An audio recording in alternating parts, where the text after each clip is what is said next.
देखो एनटीपीसी का सिंपल सा जो पैटर्न है मैं आपके साथ एक बार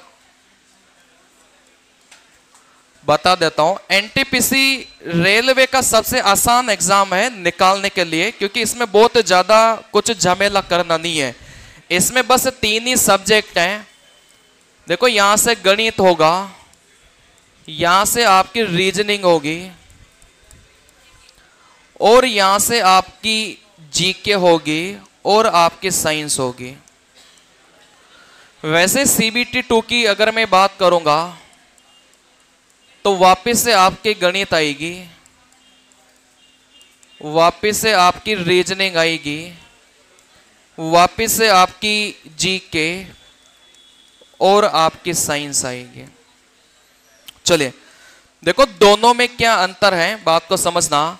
अगर सीबीटी 1 की मैं बात करूंगा तो गणित के आएंगे 30 सवाल और एक सवाल 1 नंबर का रहेगा, है ना। चलिए वैसे अगर मैं रीजनिंग की बात करूंगा, इसके भी टोटल मिलाकर कितने सवाल आएंगे, इसके भी 30 ही सवाल आएंगे, बिल्कुल बराबर वेटेज है, ठीक है ना। एक सवाल 1 के नंबर का है।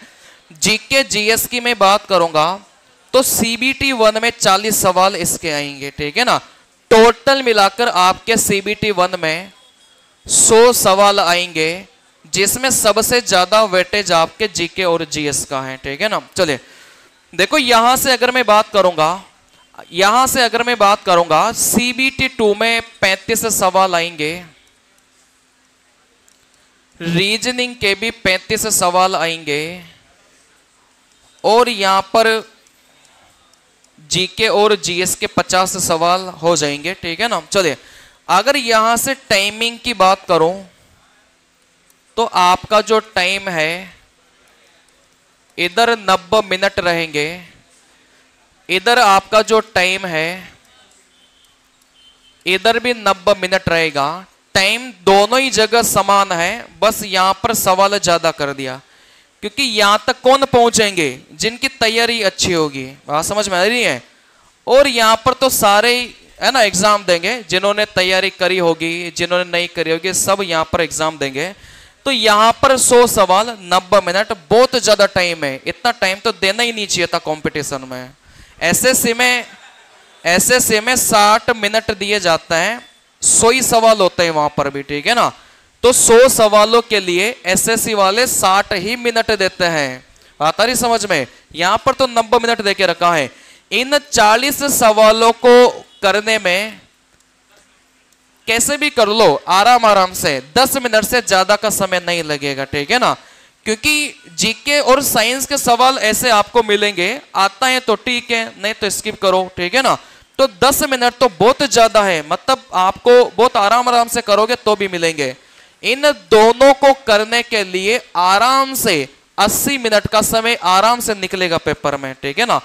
80 मिनट में 60 सवाल आपको करना है, जिसमें भी रीजनिंग के कुछ सवाल आपको ऐसे मिलेंगे जिनको करने में 20-20 सेकंड 30-30 सेकंड का समय आपको लगता है, बात समझ में आ रही है। चलिए तो कहने का मतलब टाइम की बिल्कुल भी कमी नहीं है, आ रही बात समझ में। अगर आपने हर चैप्टर के बेसिक कॉन्सेप्ट बढ़िया से करे हैं तो आपका मुझे नहीं लगता कि पेपर में सवाल छूटेगा, बात समझ में आ रही है।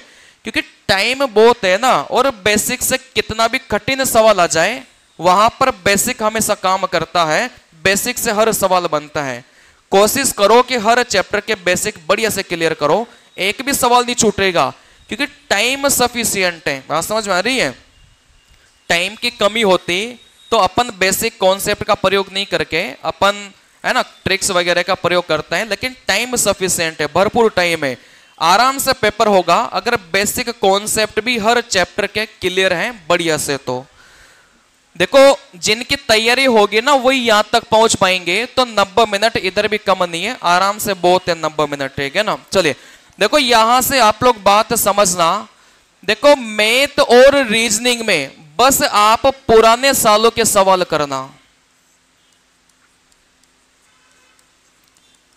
मैथ और रीजनिंग में बस आप रेलवे के पुराने सालों के सवाल करना।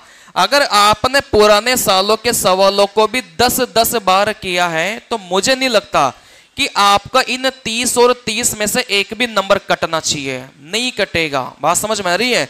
क्योंकि पुराने सालों के सवाल ही अगर आप देखोगे ना तो कम से कम आपको 20,000 के समथिंग सवाल मिल जाएंगे अगर आप रेलवे के पुराने सालों के सवाल देखोगे तो।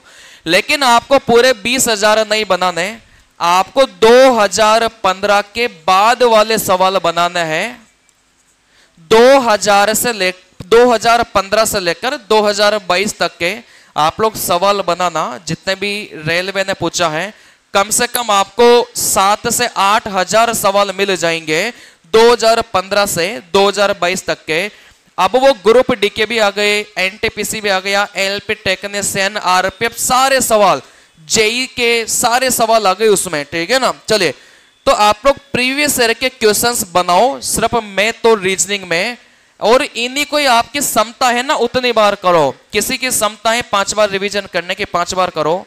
किसी को लगता है कि 10 बार रिवीजन करूंगा तब जाकर चीजें मुझे याद हो पाएगी, तो 10 बार करो, ठीक है ना। चलिए, तो आपके देखो मैंने जो ऑब्जर्व किया है रेलवे के पेपर्स को, जहां तक मेरा ऑब्जर्वेशन रहा है कि 90% क्वेश्चन उसने रिपीट किए हैं।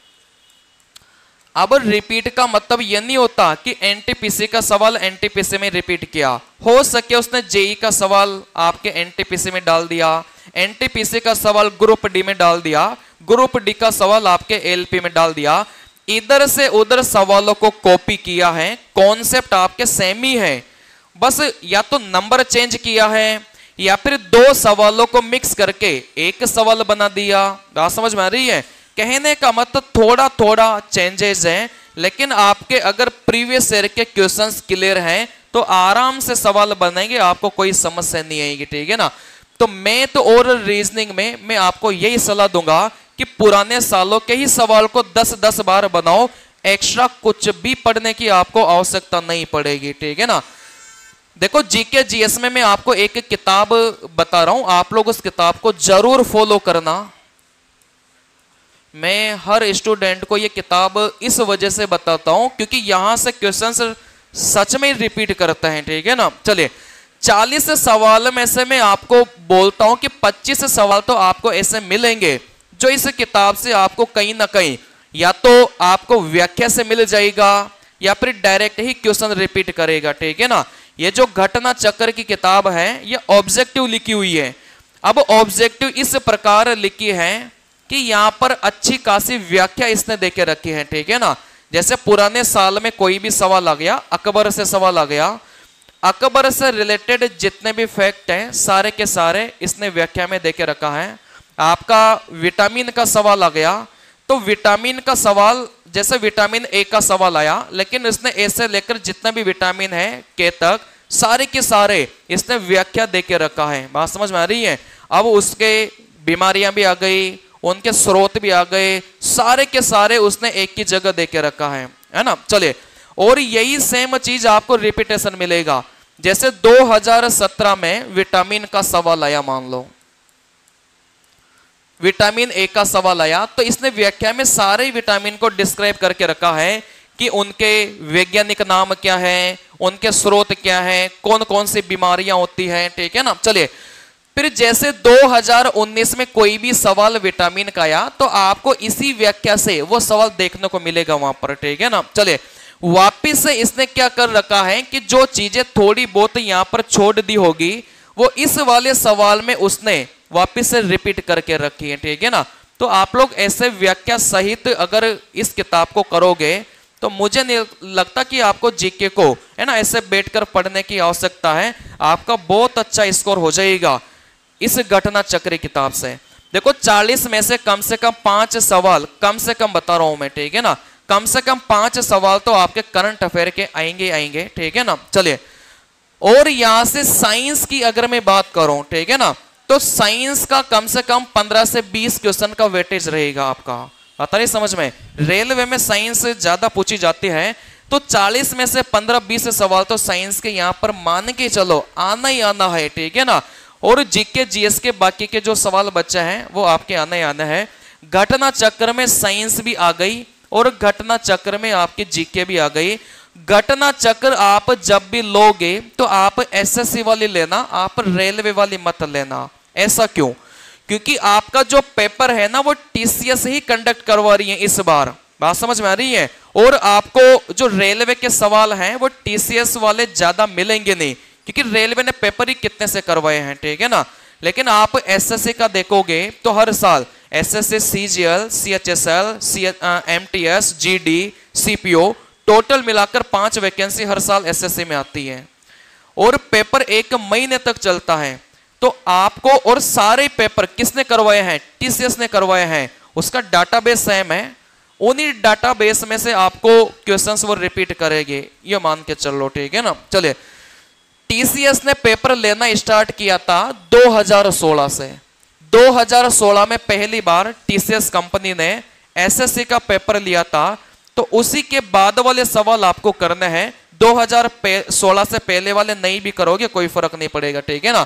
2016 से लेकर 2024 तक के जितने भी क्वेश्चंस हैं एसएससी वाले, जीके वाले की बात कर रहा हूं मैं। आप लोग मैथ और रीजनिंग में वहां पर फंसना मत जबरदस्ती, ठीक है ना। चलिए, तो आप जीके और जीएस घटना चक्र से पढ़ो, आपका बहुत फायदा होगा।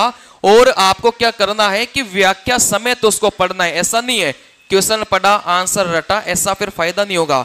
व्याख्या समेत आपको पढ़नी पड़ेगी, आपका बहुत जबरदस्त फायदा होगा। देखो, आप ऐसे किसी भी किताब को लेकर ऐसे थ्योरी पढ़ने बैठोगे ना, जैसे लुसेंट की अगर मैं बात करूं, लुसेंट मतलब जमाना गया उसका, उस किताब को बहुत ज्यादा फॉलो मत करो। उसमें नॉलेज तो बहुत ज्यादा देके रखी है, लेकिन आप मतलब एग्जाम ओरिएंटेड चीजें नहीं पढ़ पाओगे वहां से। एग्जाम ओरिएंटेड चीजें आप इस किताब से बहुत बढ़िया पढ़ पाओगे, यहां से बढ़िया स्कोर होगा, ठीक है ना। सेम ही पैटर्न इधर है, कोई भी अंतर नहीं है, ना तो लेवल में अंतर है, ना आपका है ना सिलेबस में अंतर है, तो सेम ही चीज है। कहने का मतलब किताबें फैलानी नहीं है। जीके के लिए एक किताब ले लो घटना चक्र की, इसमें आपकी साइंस भी आ गई और इसमें आपका पॉलिटी, हिस्ट्री, ज्योग्राफी, इकोनॉमिक्स सबका सब कवर हो गया, ठीक है ना। मैथ और रीजनिंग के लिए आप लोग प्रीवियस ईयर के क्वेश्चंस लगाइए। अपन जो सीट दे रहे हैं उसमें 2022 तक के सारे सवाल हैं, ठीक है ना, लेकिन उसमें सॉल्यूशन नहीं है। मेरे पास उन पीडीएफ्स के सॉल्यूशंस भी हैं, ठीक है ना, जो मैं आपको प्रोवाइड करवा रहा हूं। अगर आपको चाहिए तो मुझे मैसेज कर देना, मैं आपको भेज दूंगा। उसमें क्वेश्चंस और विद सॉल्यूशंस वो पीडीएफ हैं, तो आप लोग है ना वहां से ले लेना, मेरे को मैसेज कर देना। चलिए, तो यही है बस एनटीपीसी, ज्यादा कुछ है नहीं, ठीक है ना। किताबें कम रखनी है, रिवीजन ज्यादा करना है, वीक में 2 टेस्ट देने ही देने हैं, है ना। बार बार इनको पढ़िए, बहुत ज्यादा किताबें मत फैलाओ, बार बार एक ही एक चीज को रिवीजन करो। एग्जाम में कोई भी नई चीज आती नहीं है, वही चीजें घूम फिर के रिपीट करती हैं।